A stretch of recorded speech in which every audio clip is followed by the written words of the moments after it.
The report was 4 lines long.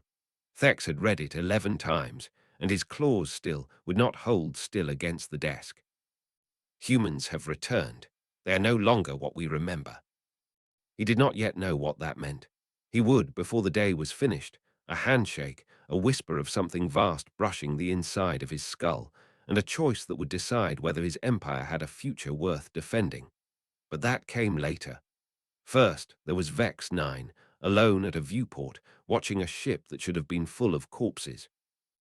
3 hours before that report reached Imperial Command, Commander Vex 9 stood on the bridge above Station Omega Prime with his fleet, arranged around a single derelict-looking vessel like wolves around something already dead. 200 rotations the humans had drifted in cryosleep. Long enough, he told his crew, for the galaxy to forget they'd ever mattered. "Sir, the Cryo bay's cycling," Zahn reported, tentacles twitching over her console. Vex 9 straightened his ceremonial plating. This would be over before it started. "Open a channel. Let's welcome our old friends back." The pod door hissed open, and the woman who stepped out did not stagger, did not retch, did not need to be caught. She rolled her shoulders like she'd woken from an afternoon in the sun, looked straight into the camera, and smiled. "Captain Maya Tor's Earth colonial ship Resolute," she said. "You must be the greeting party." "You are in restricted Karani space," Vex 9 said. "Surrender your vessel or be destroyed." "Restricted?" She laughed, warm, easy, and somehow it made his scales lift. "Did you plant a flag out here while we were asleep, Commander?" Behind her, pods kept opening. Dozens of humans, none of them sick, none of them slow, moving through the ship like they'd been awake for years, not minutes. 200 rotations, Vex 9 said. "Plenty of time for the galaxy to move past your kind." 200 of your rotations. Tors tilted her head. "That's closer to 300 years by ours.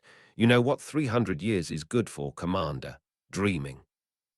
Behind her, the corridor walls had begun to breathe, not machinery, not decoration, but motion, as though the ship itself were remembering how to grow.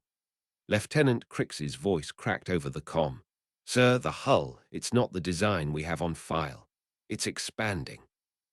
"We didn't just sleep out here," Tors said, walking, the camera tracking her past bulkheads that no longer looked like bulkheads. "Our ship's mind had 3 centuries, and every scan you ever took of a Karani hull to work with. It got curious. It got busy." "That is impossible," Vex 9 said, and heard his own voice shake. "Improbable," she agreed. "Not impossible." She stopped, and for one heartbeat she was on the screen and also, impossibly, standing on his own bridge in 2 places, casting no shadow, making no sound. "We're not here to fight you, Commander. We're here to collect what's ours. This whole sector, we staked it 300 years ago. Sleeping through the deed doesn't void it." Around Vex 9's fleet, space folded. The single ship became 10, became 100, gardens blooming in vacuum, humans walking barefaced through tubes that needed no air inside them because they no longer needed the air. His weapon hand found his sidearm and closed on nothing. His fingers simply passed through the grip, as if the gun now belonged to some other version of the universe.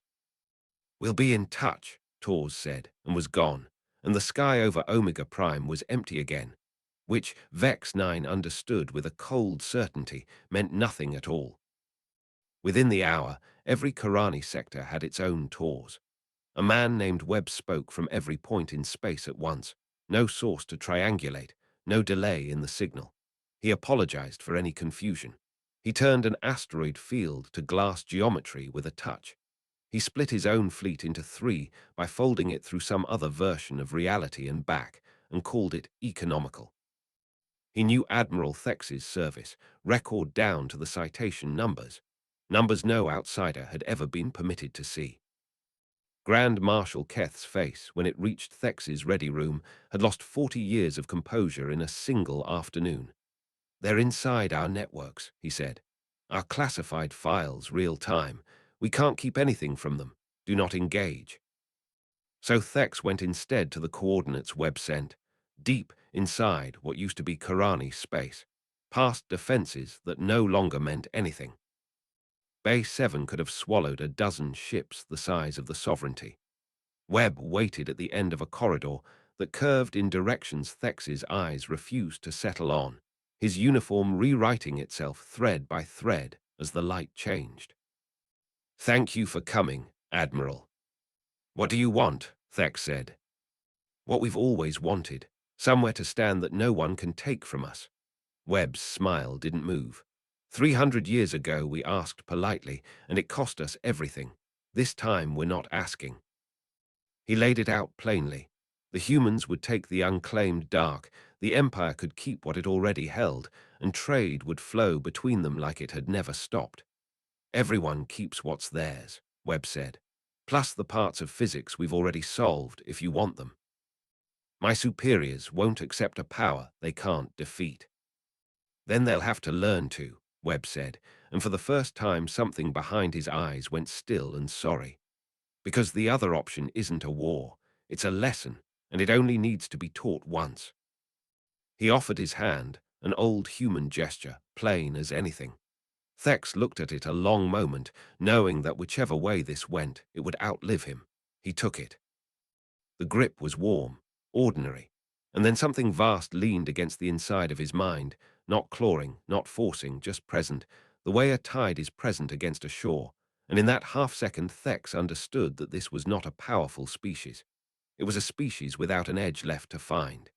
He felt the borders of his own thoughts, briefly, from the outside, measured, considered, and gently set back down, untouched. "Go home, Admiral," Webb said, letting go. "Tell them the truth. What they do with it is theirs to decide." Thex never remembered walking back to his ship. His crew logged no lost time, no strange readings, nothing but a straight, uneventful transit home.